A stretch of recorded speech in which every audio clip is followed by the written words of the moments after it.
So Venus retrograde means what?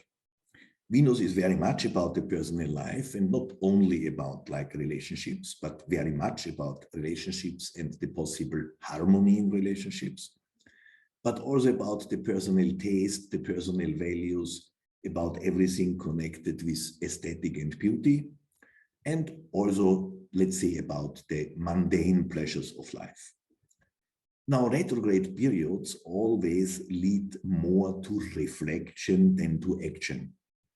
So we have the topic of looking back on our relationships. Maybe not all of them, but there will be some in our lives that leads to that reflection. And if you remember that at some point the Saturn is in the 13, also bringing that topic of being open to listen, and in that way looking back, that might combine to some degree. So Venus is not so much active on the outside, that will not work so much. It's more active on the inside in that way of reflecting.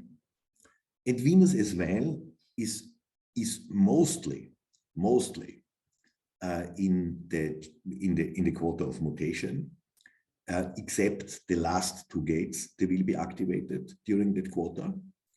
And you see the red gates you see, these are the ones in which Venus is retrograde, meaning passing back and coming then through again, so staying relatively long in these gates. And look what gates are these. No, we see the 60 and the 61. We see the gates that Pluto has activated 61 for a very long time and is now going to activate for a very long time 60.